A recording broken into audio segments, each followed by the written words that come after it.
कोई? मामला यह सर जी कि हम लोग का प्रेम प्रसंग चल रहा था 2024 से लगभग, मतलब लास्ट। यहाँ पे और छोटा छोटा पत्थर था, ये और बड़ा था।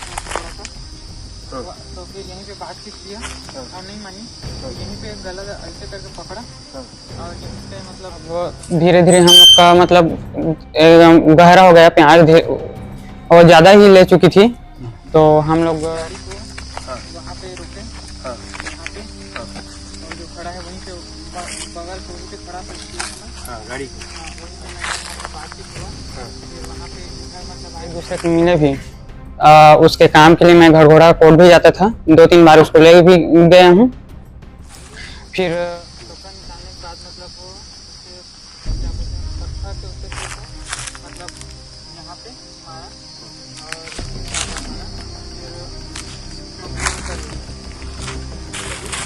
और ये व्यक्ति चूंकि शादीशुदा था और ये बात उस महिला वकील से इसने छुपा के रखा था। कई बार बोल चुकी थी, धमकी दी थी कि अगर तू मेरे से शादी नहीं करेगा तो मैं तेरा वकील हूँ, मैं तेरे को देख लूंगी। यहाँ पे कोर्ट में हंस के बोलती थी और कभी कभी गुस्से में बोलती थी। तो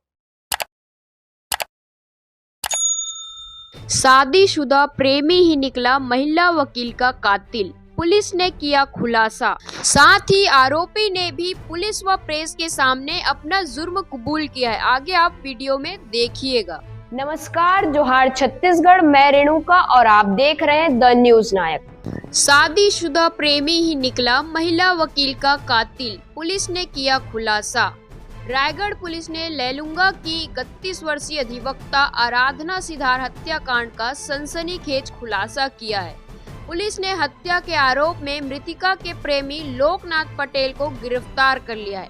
12 मई को पुंजीपथरा क्षेत्र के कटेल टिकरा जंगल में आराधना का शव मिला था, जिसके बाद पुलिस मामले की जांच में जुटी थी। जांच के दौरान पुलिस ने सीसीटीवी फुटेज और बाइक नंबर के आधार पर सक्ती निवासी लोकनाथ पटेल को हिरासत में लिया। कड़ी पूछताछ में आरोपी ने अपना जुर्म कबूल कर लिया। पुलिस के मुताबिक आरोपी लोकनाथ पहले से ही शादीशुदा था और उसका पिछले 2 साल से आराधना के साथ प्रेम संबंध था। आराधना लगातार उस पर शादी का दबाव बना रही थी, जिससे परेशान होकर आरोपी ने हत्या की साजिश रची।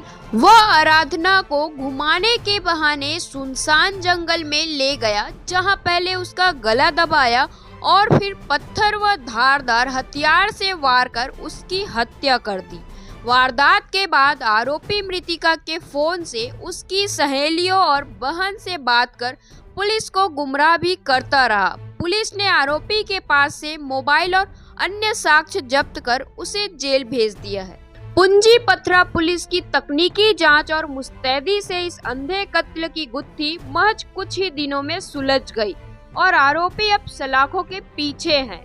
अभी वर्तमान में कई ऐसी घटनाएं सामने आ रही है, जिसमें लव ट्रायंगल के चलते हत्या जैसी घटनाओं को अंजाम दिया जा रहा है और शादीशुदा महिला व पुरुष भी इस प्रकार की कृत्य में शामिल दिख रहे हैं। हमारी टीम आपसे गुजारिश करती है कि अपने थोड़े से मजे के लिए अपने व अपने परिवार की जिंदगी बर्बाद न करें। इससे कई जिंदगियां तबाह होने से बच सकती है। मैं रेणुका, ऐसी और जानकारियों के लिए आप हमारे चैनल द न्यूज नायक के साथ बने रहे। अगर आपको हमारी खबरें अच्छी लगती है तो चैनल को सब्सक्राइब करें, लाइक शेयर कमेंट करना न भूलें। मामला यह सर जी कि हम लोग का प्रेम प्रसंग चल रहा था 2024 से लगभग, मतलब लास्ट में। तो फेसबुक से हम लोग का मुलाकात हुआ। हम एक दूसरे को मतलब मित्रता के जैसे, मतलब दोस्त के जैसे बातचीत करते थे। फिर उसके बाद अब एक दूसरे को बातचीत करते करते दोस्ती हो गई धीरे से। अब 2-3 महीने बाद हम लोग एक दूसरे को मिले भी। उसके काम के लिए मैं घरघोड़ा कोर्ट भी जाता था, 2-3 बार उसको ले भी गया हूँ। फिर अब धीरे धीरे हम लोग का मतलब एकदम गहरा हो गया प्यार, और ज़्यादा ही ले चुकी थी। तो हम लोग करीबन अब ऐसे ही मतलब कभी कभी मिलते थे बीच बीच में, और कोर्ट भी जाता था ऐसे। और मैं पुंजीपथरा में काम करता था, तो वो भी एक बार आई थी वहाँ मिलने, और उसके बाद फिर बस से चली गई। फिर ऐसे अब मैं शादीशुदा हूँ मैं। और एक दिन मेरे मतलब वाइफ का मेरे व्हाट्सएप में मेरे वाइफ अपने और मेरे डीपी डाल दी थी। तो उसको मैं कुछ दिन पहले मतलब नहीं बताए थे, ऐसे उसको पता था कि मतलब किससे बात करता है इसे टिप के। फिर अब डीपी में देखा वो तो उसको डाउट होगा। फिर हम लोग मिले हैं एक दूसरे से, फिर वो मोबाइल चेक की तो नंबर मेरे वाइफ पे निकाल के बोली कौन हो कहाँ से, ऐसे नॉर्मली से बात की। फिर उसको सब पूरा पता चल गया। फिर एक बार मेरे मतलब कॉल की थी तो मेरे वाइफ कुछ कुछ मैसेज की थी आराधना, ऐसी अब पर्सनली है वो। तो उसको देख के मतलब मेरे वाइफ मुझसे लड़ने झगड़ने लगी। तो अब हर चीज से मुझे भी थोड़ा डरने लगा कि अब छोड़ूंगा इसे धीरे से। तो अब आराधना जो है मुझको छोड़ने के लिए राजी ही नहीं रहे थे। मैं उसको बोल दिया कि मैं अब शादीशुदा हूँ, अब सॉरी बताया भी नहीं था कुछ दिन पहले बोल के, तो सब कुछ तो तुम जानते हो, फिर भी मैं तुम्हें शादी करूंगा बोल के वो एकदम, उसके बावजूद भी मुझे मतलब फोर्स करती थी, दबाव डालती थी हमेशा हर टाइम। और कॉल में जब भी फोन करते थे तो मतलब शादी के लिए हमेशा बोलती थी। फिर अब मैं उसको कई बार समझाया कि मैं शादीशुदा हूँ, अब तुम अभी वकील हो, सीख रही हो, वो बताई थी। तो अब सीख रही हो तो कोई अच्छा सा हो, मतलब अपने ही कास्ट में देख के शादी कर लो, हम लोग दोस्ती एक दूसरे का हमेशा साथ निभाएंगे बोल के। घटना वाले दिन क्या हुआ, कैसे तुम डंडा लेके मर्डर करना है? बता रहा हूँ सर। वही से सुन।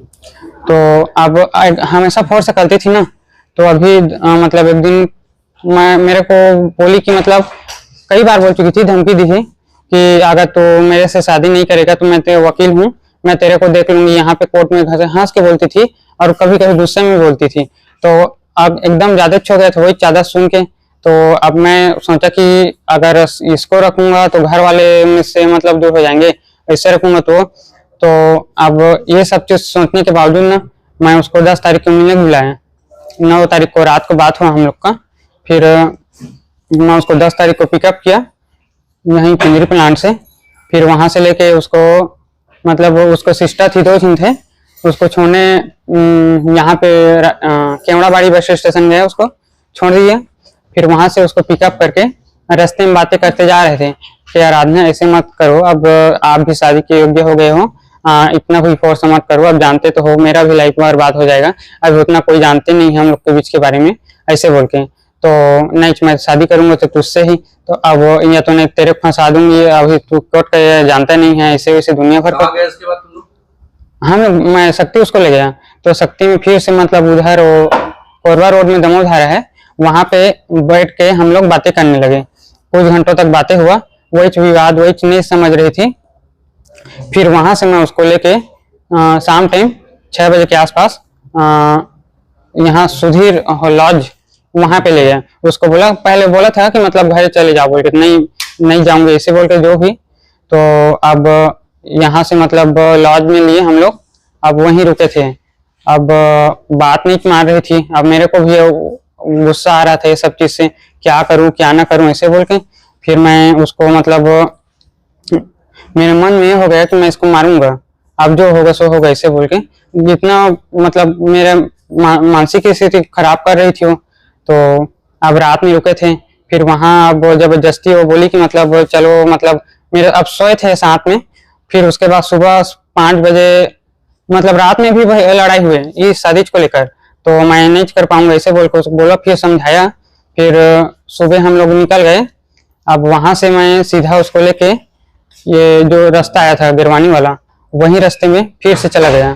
फिर वहां से मैं उसको अब एक बार फिर समझाऊंगा सोच के जंगल अंदर ले गया। अगर नहीं मानेगी तो इसका मैं वो कर दूंगा बोल के, अगर मान जाएगी तो ठीक है, नहीं मानेगी तो फिर वही, फिर उसको अंदर ले गया। फिर उसको समझाया कि आराधना ऐसे मत करो यार, तुम्हारा भी लाइफ वो हो जाएगा, अच्छे से घर में जाओगे, वकील हो, आप सीख रहे हो धीरे से, तो कोई अच्छा से जॉब वाला मिल जाएगा, मैं तो थोड़ा गरीब हूँ ऐसे बोल के, तो नहीं तुझसे ही शादी करूंगा। और वो गाली गलौज भी करने लगी, नहीं तो ये सब चीज मुझे क्यों फंसाया, ऐसे वैसे दुनिया भर के बोली। फिर ठीक है बोली, मैं उसको मतलब फिर ना अब गुस्सा तो आया, मेरे को गाली गलौज दे रहा था, तो अब सुनसान जगह था, मेरा मकसद अब मूड खराब हो गया, तो उसको गला को दबाया पहले वहीं पे। फिर वो मतलब 2-3 मिनट दबाए रखा, फिर नीचे गिर गई वो।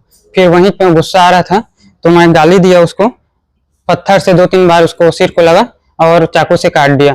फिर मैं वहां से निकल गया अपना मतलब स्कार्फ बांध के सीधा। तो पत्थर से क्यों कुचला उसको? पत्थर से क्यों मारा? पत्थर मारने के बाद पत्थर क्यों क्यों मारा सर मोस्टली?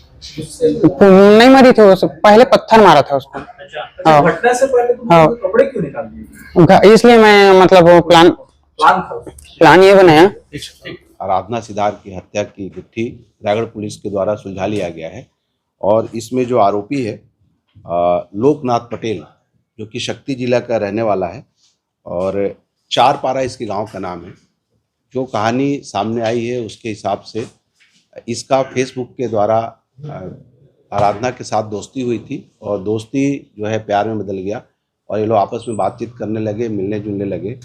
और ये व्यक्ति चूँकि शादीशुदा था और ये बात उस महिला वकील से इसने छुपा के रखा था, लेकिन अंततः एक दिन इसकी पत्नी की डीपी के माध्यम से, इसकी पत्नी ने जब अपना डीपी चेंज किया तो उस आराधना को जब ये पता चल गया तो इस बात को लेकर इनके बीच में विवाद होने लगा और आराधना इसके साथ शादी करना चाहती थी। ये लगातार कन्विंस कर रहा था लेकिन अंततः बात बनी नहीं। फिर इसने ये डिसाइड किया कि मैं फाइनली जो है या तो इसे कन्विंस करूंगा और अगर नहीं मानेगी तो इसे रास्ते से हटा दूंगा। उसी कड़ी में घटना दिनांक को ये रायगढ़ में, चूँकि ये रहती थी लड़की, वहाँ पर पहुँचा और उसकी बुआ की लड़की भी आई थी। इस दोनों को लेके बाइक में निकला, बुआ की लड़की को केवड़ाबाड़ी बस स्टैंड में बिठा दिया और वहाँ से मृतिका को अपनी गाड़ी में लेकर यहाँ से जंगल के रास्ते से घूमते हुए ये शक्ति पहुँचा। वहाँ गुप्ता लॉज में ये लोग नाम बदल के पति पत्नी के तौर पर अपना एंट्री कराए और वहाँ पर रुके।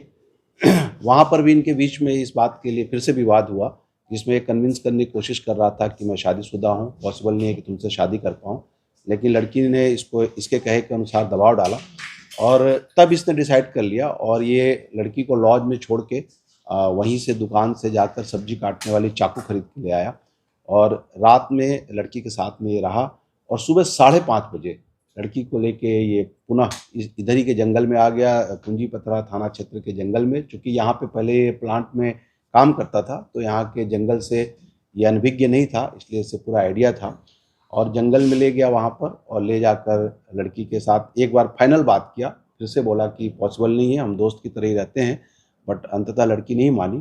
फिर वहाँ पर इसके साथ प्रेम करने का नाटक किया और पीछे से जाके इसका गला दबा दिया और गला दबाने के बाद जब वो गिर गई बेहोश होके तो फिर पत्थर, वहाँ जो पत्थर रखा हुआ था, पत्थर से इसके सर को कुचल दिया और जो चाकू रखा हुआ था उससे भी वार किया और उसके बाद वहाँ से फरार हो गया। चाकू वाकू सब धो धा के और ये घर पहुँच गया। इस बीच में ये लड़की बन के ही मोबाइल से, जो मोबाइल चालू था उस पर बात भी किया है और उसके एटीएम से पैसे भी निकाले हैं। पुलिस को 2 दिन लगे डेड बॉडी को शिनाख्त करने में, लेकिन जब एक बार डेड बॉडी शिनाख्त हो गई तो पुलिस ने प्रोफेशनल तरीके से और अपने टेक्निकल टीम की सहायता से, हमारी साइबर की टीम और पूंजीपतरा के थाना प्रभारी राम किंकर यादव की टीम लगातार इसमें लगी रही। कई सीसीटीवी फुटेज को खंगाले गए और रायगढ़ पुलिस को सीसीटीवी फुटेज में एक लड़का लड़की जाते हुए दिखे जिसमें वो नंबर भी आया, नंबर प्लेट। उस नंबर प्लेट के आधार पे मालिक का पता किया गया और साथ ही फिर टेक्निकल टीम भी काम कर रही थी और अंततः इसका लोकेशन शक्ति में मिला। कल शक्ति पुलिस की सहायता से हमारी टीम वहाँ गई थी, रात को इसे रेड किया गया। रात को ये पुलिस को पहले बहुत घुमाने की कोशिश किया, लेकिन जब इसे तमाम सबूत दिखाए गए तब ये अंततः राजी हुआ और इसने अपनी कहानी बताई कि ये पूरी कहानी का विवरण यही था कि चूँकि लड़की इस पर शादी का दबाव डाल रही थी, इसलिए इसने उसकी हत्या कर दी।